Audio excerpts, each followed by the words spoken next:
deve saber, eu faria mesmo. Então, nós estamos voltando.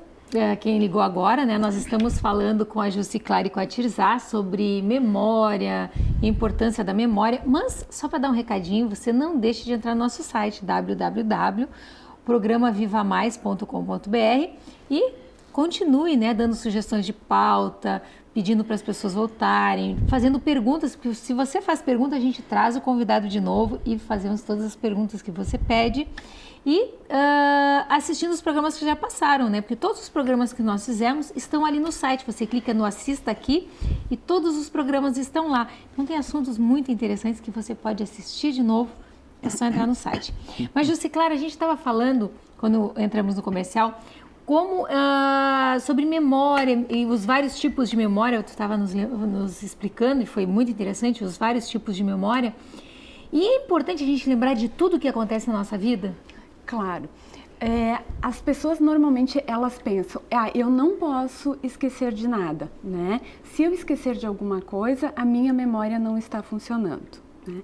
Existe uma diferença muito grande do querer lembrar de tudo e do lembrar o que é fundamental. O que a gente precisa lembrar? O que é fundamental para a nossa vida e para a nossa funcionalidade, para o nosso dia a dia. Né? E muitas vezes as pessoas elas não aceitam e até se surpreendem quando a gente fala, não, é importante esquecer. Né? E muito mais, às vezes é importante nem deixar entrar algumas informações, que quem faz isso é a nossa atenção. Então, a gente precisa colocar a atenção em alguma informação, em uma determinada situação, para que essa informação possa entrar no nosso sistema nervoso e aí assim criar uma memória, né? Ela ser consolidada para depois evocar e haver a recordação dessa informação. Mas muito do que nós vemos, do que nós vivenciamos no nosso dia a dia, não precisa ser estocado, né? Não precisa se transformar numa memória de longo prazo para depois ser evocada, certo? Então, o esquecer faz parte do bom funcionamento do sistema nervoso e do bom funcionamento da memória. Se nós quiséssemos ou estivéssemos lembrando de todos os detalhes do nosso dia a dia, no momento de uma recordação, nós iríamos contar passo a passo o que aconteceu, nós precisaríamos de muito mais tempo, de muito mais esforço. E essa é uma conversa muito chata. Muito né? chata, muito monótona, muito detalhada, né? E a memória, o que ela é? É traços do que aconteceu, né? E ela é dinâmica, ela vai se reestruturando, novos componentes vão sendo colocados para aquela memória e a gente vai lembrando em vários aspectos. A gente pode lembrar de uma mesma informação, de uma mesma situação, através do estímulo de um cheiro, né? Num outro momento, a gente pode lembrar ela por uma data. Né? Nós podemos lembrar ela por pessoas que estavam presentes. Então, ela pode ser acessada de várias maneiras. Então, a memória ela é muito mais complexa, mas ao mesmo tempo, nem tudo precisa ser memória. E as pessoas, eu acho que, de uma maneira geral, elas podem se tranquilizar quando elas esquecem também. Né? Quando começa, né, a haver uma preocupação do funcionamento da memória? Na medida em que eu preciso de uma informação e eu não consigo lembrar. Essa informação é necessária? Sim, eu não estou conseguindo lembrar. Né? Então, aí pode começar, né, uma alteração de memória. Em que época da vida começa esse tipo de desenvolvimento? Em que época a criança começa ou deveria começar a se lembrar ou armazenar alguma coisa? O que a gente vê nos estudos é que a criança começa a conseguir descrever, verbalizar e dizer coisas que aconteceram a partir dos 3, 4 anos de idade, né? Muito também pela linguagem, né? Pelo desenvolvimento da linguagem mais complexa que a criança tem a partir dos 3 anos de idade. Mas, por exemplo, o Miguel tem uma netinha de 1 aninho. Ela vai lembrar esses carinhos, essas coisas que a gente dá para ela hoje? Não, ela vai lembrar de uma maneira vivenciada, né? Mas não que ela vai descrever com detalhes o que a mãe fazia, o que o avô fazia, o que a avó fazia. Eu espero que lembre, porque o que eu faço para seduzir a guriazinha é... Ele é muito malandro. Existem aspectos que constituem a nossa pessoa que são experiências, né? Nós somos as experiências que nós vivemos, né? Diz já o pesquisador Ivan Esquerdo, né? De uma forma muito bem apropriada. Então, esta forma de lembrar, Miguel, eu te diria assim, fica tranquilo, porque esse amor que ela ganha, esse carinho, essa atenção, se converte em bom caráter, se converte Se sente amada, se sente amada, isso vai refletir no comportamento dela com as outras crianças, né? Então, de uma certa forma, constitui a criança e o indivíduo, tá? Se a gente pegar uma criança que recebe amor, que recebe atenção, né? Não aquela criança, coisa... A gente nota que ela é uma criança feliz, né? Porque é a Exatamente, única uma nenê criança da família, né? Faz De tempo tudo que a que gente lado. não tem um nenê, então em casa a Ana tem 3 filhas, que são grandes já, 2 E casadas. apaixonadas por ela. Eu tenho 4 mundo apaixonado filhos por ela. e a nenê é filha da filha mais nova. Então, na verdade, é o primeiro nenê de muito tempo, né? Mas E é o amor de todos. isso que a gente está É falando... uma disputa para ficar com a Alice. Não tem como ser infeliz, né, Ana? Não, Porque não todo mundo dá atenção e dá carinho. Mas a memória da criança é uma memória diferente da memória do velho. Né? Por que, por exemplo, tu está dizendo que normalmente a criança começa a se lembrar a partir dos 3. Eu me lembro de coisas... a partir dos 3. Não, mas a memória, ela deveria começar a lembrar a partir dos 3, é isso que eu entendi, não? Na verdade... Em média, né? Porque quando a gente fala em medicina, isso. não existe uma coisa exata. Claro, 3, 4 anos. A gente pode ver crianças, adultos, que vão conseguir descrever vivências e acontecimentos a partir dos 5, 6 anos. Antes disso, não consegue. Isso que eu te falei, de corte na orelha tal, isso é anterior aos 2 anos de idade. Claro. Gozado. E eu me lembro bem nítido disso. Também tem muita coisa assim que eu me lembro quando a gente fala. Por exemplo, eu trabalhei no Hospital Sanatório Partenon como auxiliar de enfermagem. Na época era atendente de enfermagem, durante a faculdade. E nada contra o Hospital Sanatório Partenon, pelo contrário, eu acho que o pessoal que trabalha lá presta um serviço à comunidade, porque é um serviço extremamente difícil. Tem muita gente ainda com tuberculose no Brasil. E eu me lembro do pessoal que trabalhava comigo na área da enfermagem, o que se trabalha ali é brincadeira. Mas é uma coisa tão ruim assim no aspecto de trabalho pesado e emocional, que eu trabalhava no que seria a UTI do hospital, né? Então, tu vê muita gente morrer numa época que está fazendo faculdade, está ainda estudante.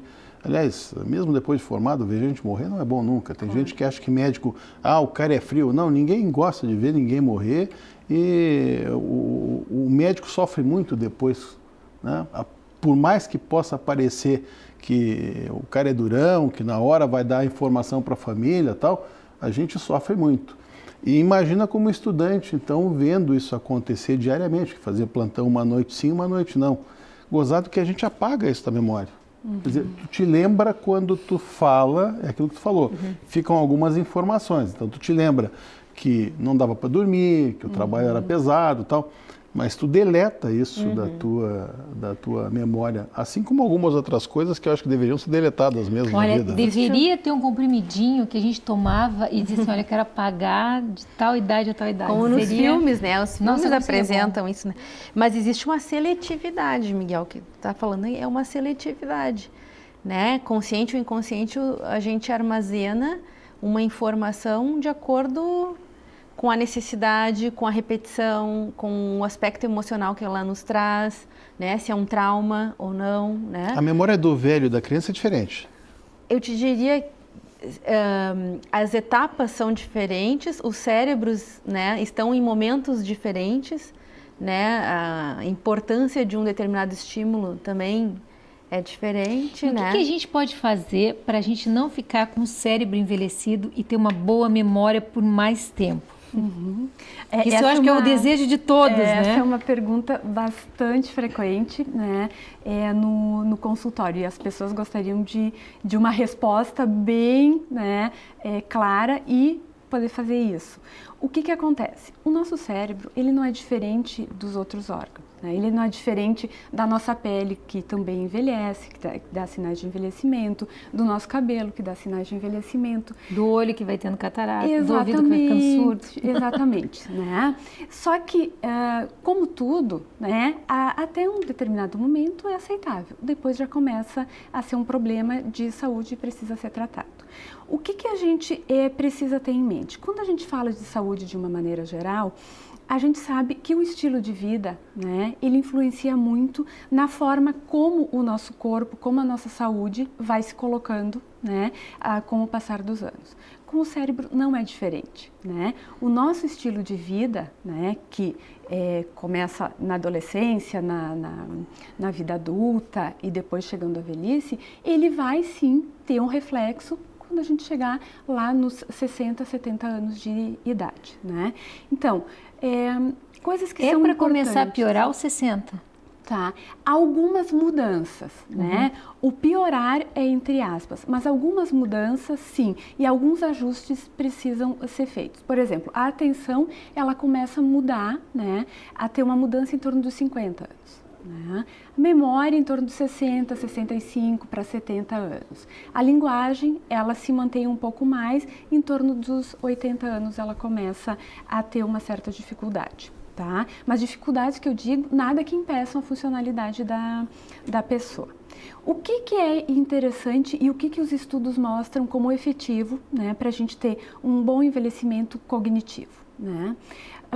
Uma das coisas que é indicado são jogos de tabuleiro, certo? Que a gente joga com o outro, que a gente tem que pensar na nossa jogada e antever a jogada que o outro possa fazer. Isso é um ótimo trabalho para o cérebro. Que também o jogo de cartas não deixa de ter uma forma assim de fazer. Tá? Nossa, minha mãe vai ficar ótima de memória, então vai jogar carta o dia inteiro. Outra coisa importante, a dança. Certo? A dança pelo contato com o outro, porque a gente normalmente dança em par, essas danças de salão, tá? A afetividade, o participar de grupo ou fazer o exercício físico é uma coisa bastante efetiva também que a gente sabe. São neuroprotetores, né? Exatamente. A gente fala em... Não quer dizer que a pessoa que dança ou que joga não vá ter um problema de memória, mas os estudos mostram que existe uma proteção maior do cérebro de quem faz essas atividades. Ela vai demorar mais para...